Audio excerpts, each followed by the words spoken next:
So I've got my angle plate here, and the idea being that I could put it down on the machine face, something like that, clamp it to the angle plate, machine the top. But I need a way of fastening the angle plate down. I've never actually used this angle plate other than on a surface grinder way back. It would need clamping down on the bed. There is no fastening on it to clamping it down, no hole or what have you. So I think what I'm going to need to do is get a hole in there, and I think if I have it right in the middle of the face, it'll give me the options of sort of having it there, anywhere really, any one of the slots. So yeah, I'm going to have a hole right in the middle of the face. Now, famous last words the other day, oh yes, I'm never going to need to open the vise any further than that with the clamps. Yeah, okay. But no great problem, because the other vise would be more than big enough to get it into. So yeah, I'm pretty much happy that I can get that into there to drill a hole in the right place. So we will set this up in the other vise, set the other vise up, get this set up in it, and bang through a clearance hole on a 10mm stud. Bit of a weird setup here. I put the other vise up on its clamps and squared it up, you know, approximately with a square. It's good enough for what I'm doing. Set my angle plate up, square again. So this is a vertical plane, this is flat. I've scribed a centre mark, and I've got a parallel in the other vise clamped up, just holding the nose of this to stop it pushing over. So yeah, as I had the facility there, why not? So yeah, I've got a ground point in here. It's punch blank. They're like hardened D2 punch blanks that are used for press tools, and it's got a precision ground point on the end. So it is running central, and I've just lined it up, and I'm just tightening it in the chuck, and I'm just going to give a little centre pop in there. Centre punch, centre pop. Okay. Let's just take that punch blank out. I got one of these Austrian drills made in Austria, brand new, high-speed steel, 6mm. Just going to try and see if I can drill straight onto a centre punch with that. Don't see why I shouldn't be able to, so yeah. Let me just come around the back of the camera. Probably see that the tripod I've got is on my floorboards. Quite often when I'm walking around or moving or even winding the handle, it can wobble the tripod slightly. There is stabilisation on the camera, but you may well see it move in those sorts of instances. So it looks like everything's moving about, but it's my floorboards. So we'll give it a little bit of cutting compound.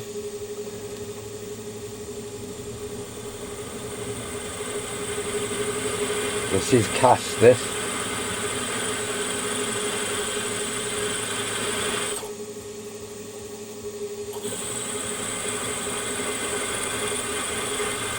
And I will be cleaning the table up thoroughly after this job. So I'm throwing cast iron all over my nice new vise. Perhaps I should be squishing it the other way. Yes, I should.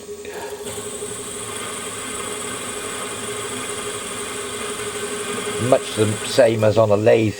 When you're machining cast iron, you don't really want it all over your slideways. It will be quite abrasive.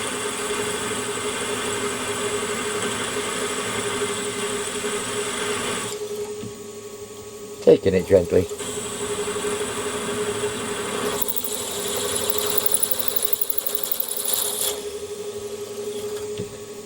Okay, that seemed to work quite nicely.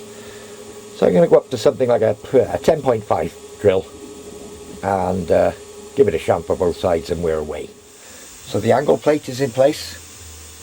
The part is clamped with a pair of toolmaker's clamps to the angle plate, and the part is hard down against the bed of the machine. It's a little bit sketchy, it's stuck up a long way. I would rather have had a larger angle plate. But yeah, this is sort of extreme sort of length that I'd be doing with this angle plate. But as long as I'm not going daft, it works absolutely fine.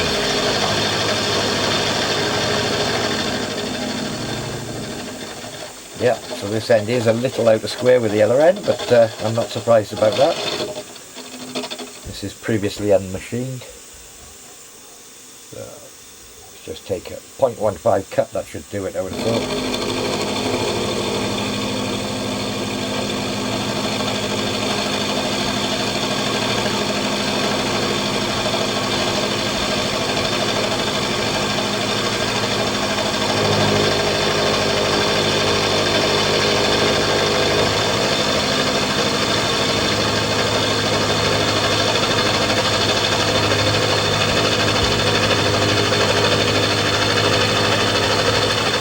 With it. Not quite, a little bit more to clean up. Let's speed things up a little.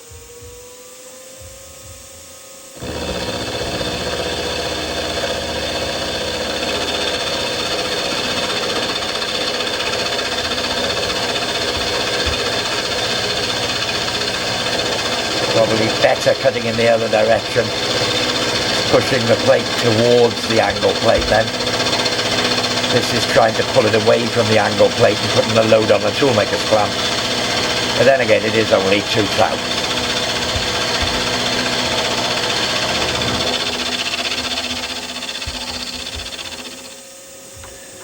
Okay, so that's that cleaned up. So I'm going to do exactly the same, put this face down, the previously machined face, and machine this face, and then we'll look at centralising all the faces to the dowel. But I just want to clean them up first. I'm just checking the outside to the pin. Just double check this one. I got a depth mic off the outside. Just using it as a comparator.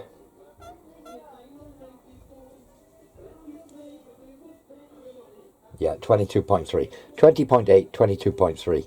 So I've got a bit to come off this side, and I'll do the same on the other end. So I'll write them down, and I'll take the highest side down to match the other side. You join me as I approach the end of a mammoth hole drilling session. Yeah, I didn't have to do this at this stage, but I thought, seeing as I've got it all set up, when we left off, I just finished machining the 4 edges equal about to the central dowel. I've decided on a 10mm pitch, 20mm I should say, between screw holes. You'll see on either end I've got a screw hole. I've got basically a hole to take a 5mm Allen bolt, countersunk, just below surface. That will be for bolting down to the table on some T-nuts, which I'm going to make with a 5mm thread in it. Okay, that's another story. So yeah, I'm basically 3mm pitch on my lead screw, so I'll just undo the lock. So that's 6 turns would be 18mm and 2mm. So that's 1, 2, 3, 4, 5, 6 turns and 2mm. So yeah, I'm going straight in with a 5mm drill. The position of the threaded holes isn't critical. The 5mm drill will probably drill a little bit oversized because I'm not centering it. It's not on a center pop or anything like that. So if it's 5.1, not to worry. That will just make tapping holes a bit easier. But yeah, I mean, I'm basically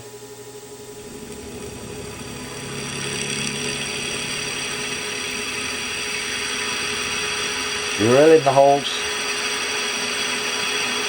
Now I'm at the point on the end of a line where I will have backlash, so I'll have to I'm going to step the job this way to drill the corner hole next.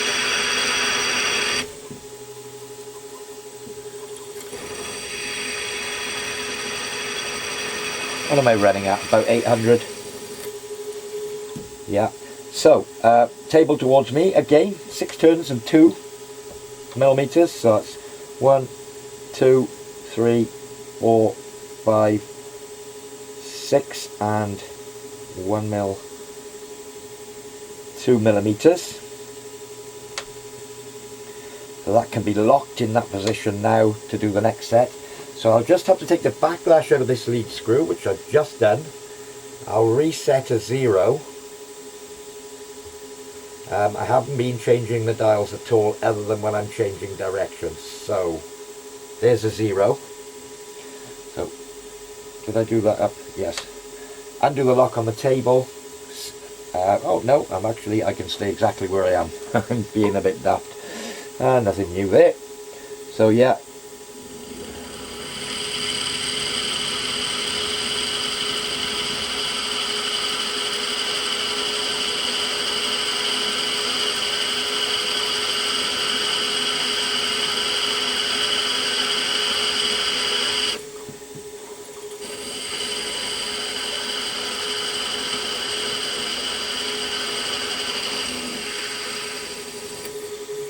Okay, so yeah, 6 turns and 2 millimeters. So 1, 2, 3, 4, 5, 6 turns and 1,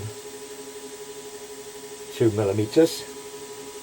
So the dial on my, the reading on my dial at the end is 1 millimeter at the moment. It's reading 1. So I go 6 times back round to 1 and then 2 millimeters further. So that's the way I've been doing it. So I'm not adjusting the dials every time or resetting the zeros, because if you're a little bit out on every time, it all adds up. I tested out with a DTI how good it is, and I did it 10 movements, or 6 movements I should say, checked every one, and they were all within about a thou, that I was getting on my reading. So yeah, I mean 10 to 20 microns I was getting, so I was using the metric clock. So yeah, basically in between all of these, let's just throw my brush away. So in between all of these, so in the gaps, I've got the oddball in the center, but in all the gaps in between the blocks of 4, as you can imagine, is going to be a 6mm dowel hole. I thought about doubling up and putting in between every one another screw hole, and then in all the intermediate gaps putting dowel holes, but I think I'm just going to have way too many holes if I do that. Perhaps I can do it in the future should I need to. So yeah, 6 turns, so that's 1, 2, 3, 4, 5, 6 turns and 2 millimeters, so that's 1, 2, and basically carry on. 2 holes to go. It's probably taken me best part of 45 minutes to do this lot, but still, it's all good fun. It's a Saturday morning and I'm enjoying myself. Happy days, eh? And I've made an awful mess on the mill.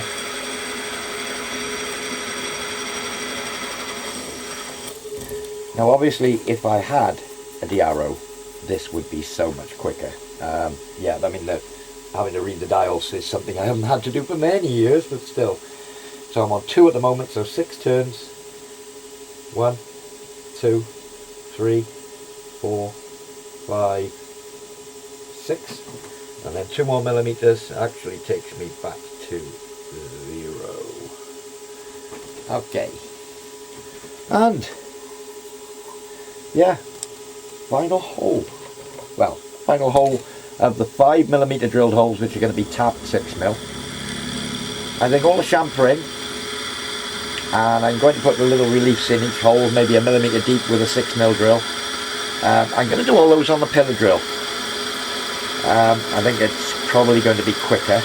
So I need to make up some temporary studs. The ones in my kit, the shortest ones are 75mm long, and they're a little too long. So I need to reduce them by about 20mm, so always handy for the clamp.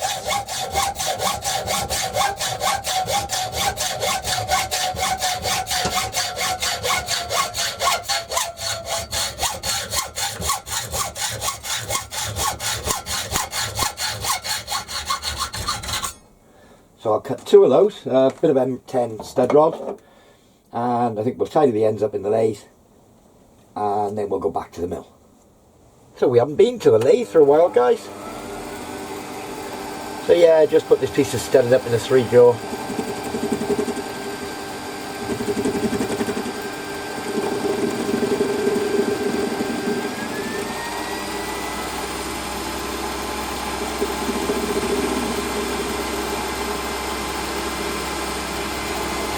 Just face the end off.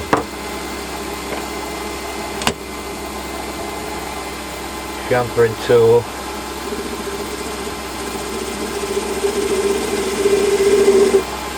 Put a chamfer on the end. We'll spin it round. Not grouching down on this, I don't want to destroy the thread, so I'm just lightly gripping it in the 3-jaw. But it's not a heavy machining operation.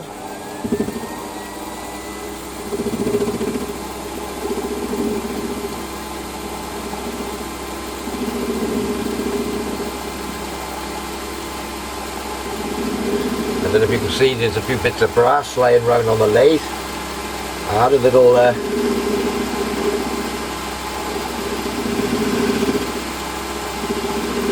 as I was making the clamps for the mill vise, at one point I was going to screw them down onto some little brass washers, the screws for the clamps. Made the little brass washers in a moment of madness, well, you know, and then changed my mind and countersunk the bolts for the clamps into the top, just to give me a bit more clearance. And hence why there's a bit of brass about on the lathe. It was cleaned up completely when I moved its position and all reset up and levelled and what have you, and I hadn't used it since. But yeah, that's why there's brass everywhere, and of course I didn't clean it up. I was thinking of my milling machine. Okay, another one of those to do, and we're back to the mill. So when I first started on the mill, I needed short studs, and I just cut some bits of 10mm stud in. They are too short for this particular application, or the one I got in mind. The studs that come with the kit, they are just way too long, and the thread, the threaded part of the stud sticks out the top of the clamp where I want to put the clamp. So yeah, basically gone for something in the middle between the two sizes. So yeah, I'm sure they're going to come in handy going forward, so let's just try that. So we don't want those.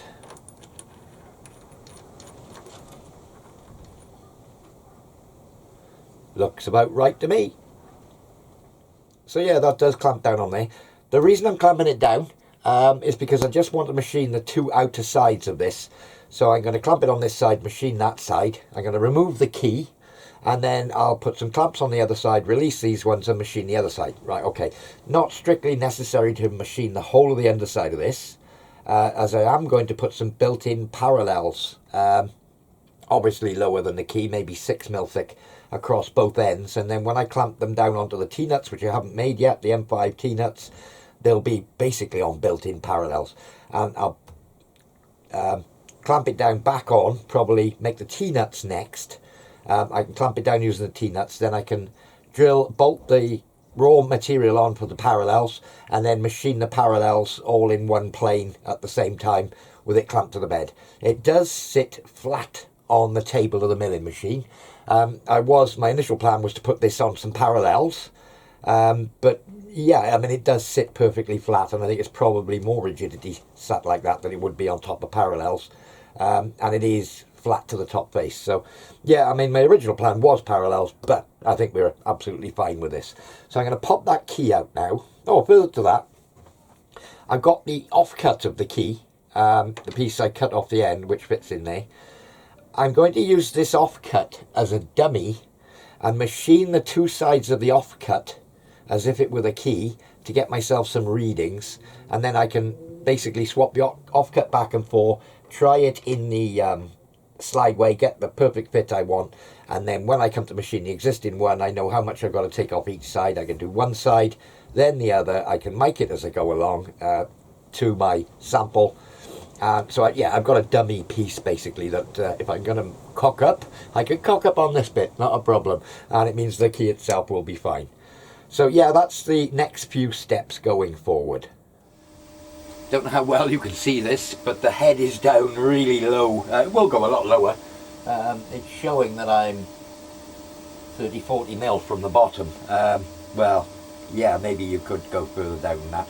I've checked that when I move my table across, I'm not fouling on the vise or anything with the back edge of the fly cutter. And yeah, I've just basically touched off.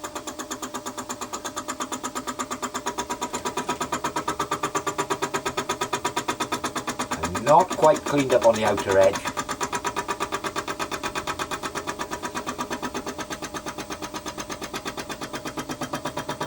What am I running at? 500 RPM, and I've got that set at about a 70mm diameter, something like that, with the fly cutter.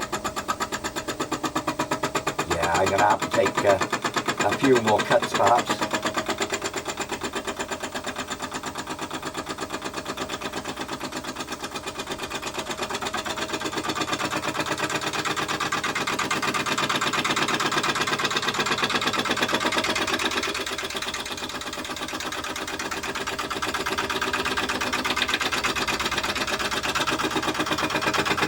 Well, that was, yeah, literally, that's 2,000.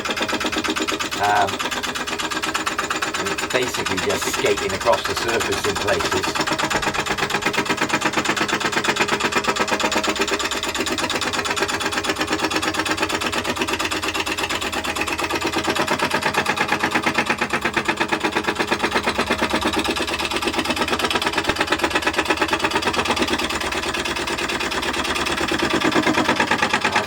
Zero on the DRO.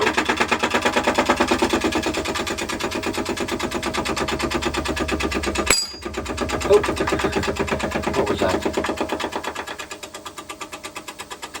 Spanner falling off the back of the vice. So yeah, I have checked that I can come off the end without fouling. The wind is blowing my door, that's unusual, it's quite breezy today. So yeah, set a 0.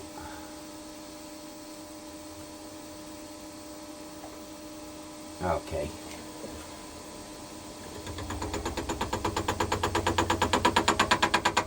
Back the other way.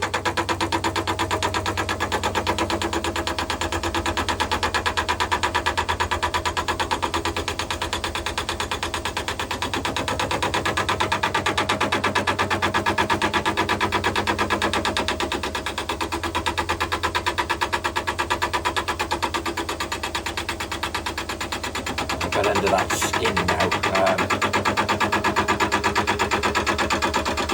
It's quite hard on that top surface when I was scratching it.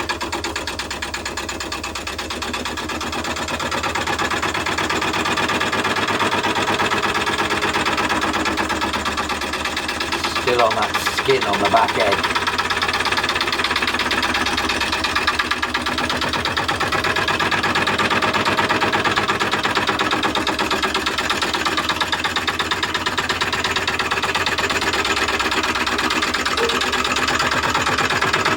Holes aren't helping.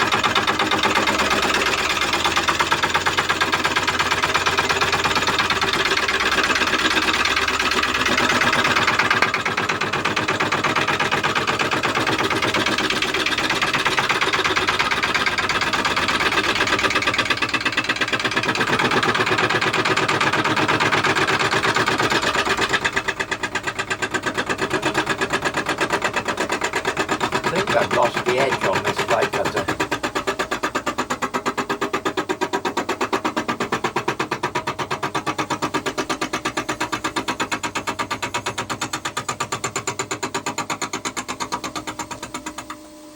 I'll have a quick look at it.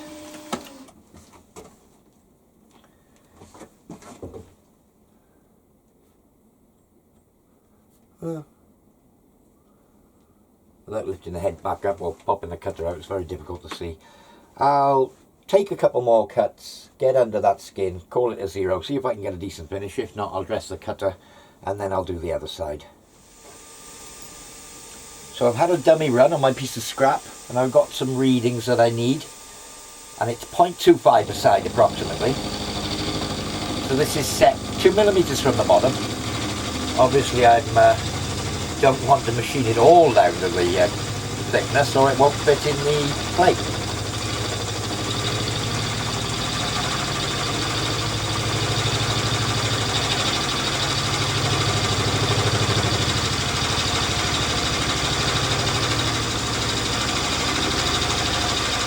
So yeah, I'm leaving a piece on the bottom 2mm. The slot's 2.45 deep in the underside of the plate. So the shoulder or the intersection will be below the bottom of the plate, so that's fine. It doesn't actually need to be, but at least if I do want to put the plate flat on the table, I could. But still, that's another story.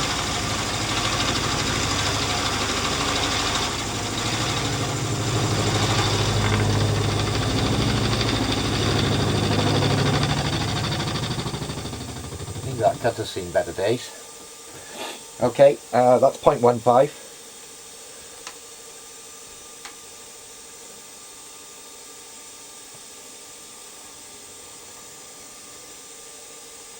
Okay, that should do it.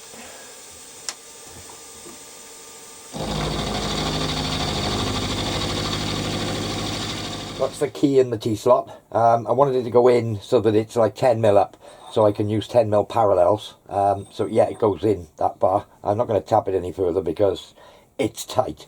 So yeah, I mean, I can't pull that out of there.